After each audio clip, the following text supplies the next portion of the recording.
Halo semuanya, perkenalkan nama saya Ken Oliver Katminto. Saya dari Fakultas Ilmu Komputer dari jurusan Teknik Informatika. Dan di video ini saya akan menjelaskan bagaimana cara kerja satu implementasi AI dalam genetik algoritma. Pertama-tama, genetik algoritma itu apa? Kita masuk ke video ini lebih lanjut. Sebelum kita masuk ke implementasi AI-nya, kita perlu tahu genetik algoritma itu apa. Pertama-tama, algoritma genetika adalah teknik pencarian yang digunakan dalam komputasi untuk menemukan solusi yang benar atau perkiraan untuk masalah optimasi dan pencarian.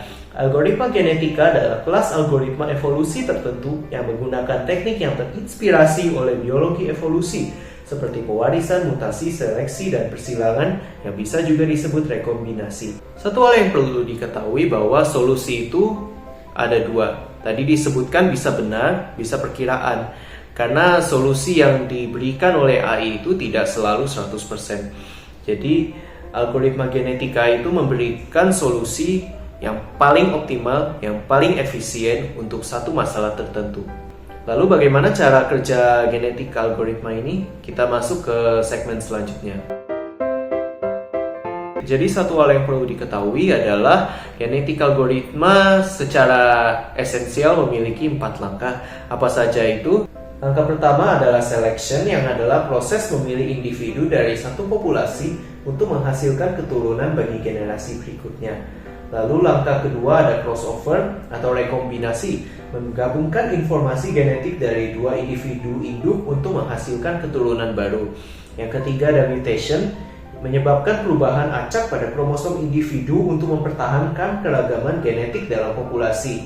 Dan yang terakhir adalah iterasi, melibatkan pengulangan proses seleksi, persilangan, dan mutasi selama beberapa generasi untuk mengembangkan populasi menuju solusi yang lebih baik. Jadi keempat hal yang harus diperhatikan dalam genetik algoritma, cara kerjanya adalah selection, crossover, mutation, dan iteration. Ada dalam halaman selanjutnya satu ringkasan bagaimana cara kerja genetik algoritma. Jadi berdasarkan halaman ini, evolusi biasanya dimulai dari populasi individu yang dihasilkan secara acak dan terjadi dari generasi ke generasi. Dalam setiap generasi, kebugaran setiap individu dalam populasi dievaluasi. Beberapa individu dipilih dari populasi saat ini atau berdasarkan kebugarannya dan dimodifikasi untuk membentuk populasi baru. Algoritma berakhir ketika jumlah generasi maksimum telah dihasilkan atau tingkat kebugaran yang memuaskan telah tercapai untuk populasi.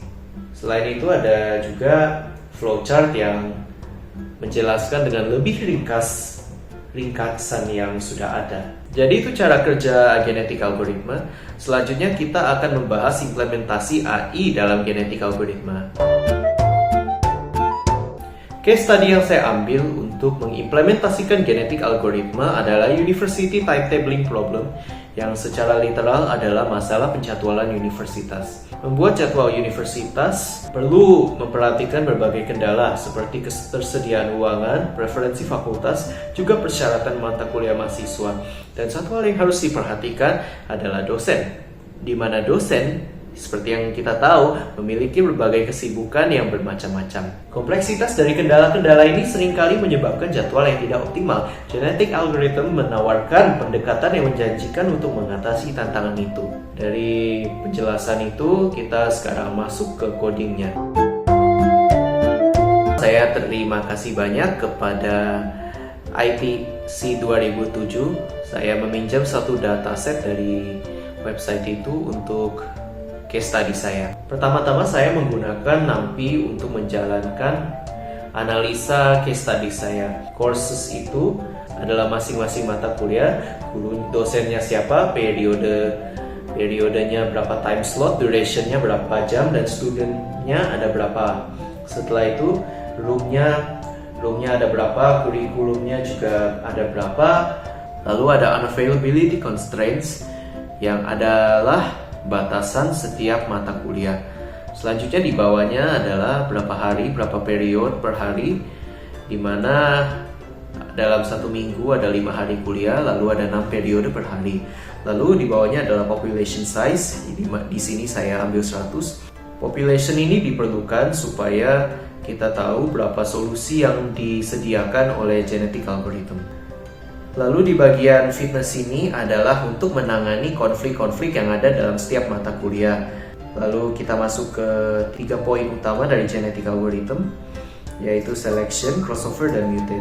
Dalam selection ini menggunakan turnamen selection, di mana semua timetable yang ada dipilih secara random, lalu dikembalikan satu timetable yang paling terbaik, atau dalam artian fitness score yang paling tinggi, atau konflik yang paling rendah. Untuk crossover ini pertama-tama ada 2 jadwal parent, lalu dipilih satu cut point di antara mata kuliah pertama dan terakhir.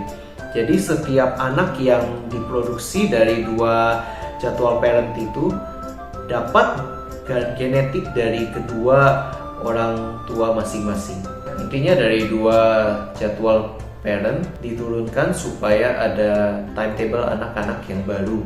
Lalu untuk mutate ini, jadi ada perubahan secara random untuk satu jadwal supaya ada keragaman genetik dalam satu populasi. Lalu kita masuk ke inti coding. Jadi 200 ini adalah berapa kali coding ini diulang.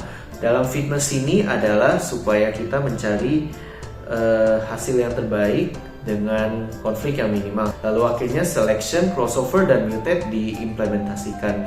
Lalu kita masuk ke grafik di mana konflik yang sebelumnya 7 akhirnya menjadi 1 berkat coding yang sudah dijalankan. Memang outputnya begini, tapi kita masuk ke satu halaman. Dalam base fitness 1 itu berarti hanya ada 1 slot di mana ada mata kuliah yang bertabrakan. Jadi ini solusi yang paling optimal. Demikianlah video saya dalam satu implementasi mengenai genetic algorithm. Semoga video ini bisa memberikan satu insight bagaimana algoritma AI bisa dipakai untuk menyelesaikan masalah dan memberikan solusi-solusi. Terima kasih sudah menonton video ini. Like, comment, share, dan subscribe. Dadah!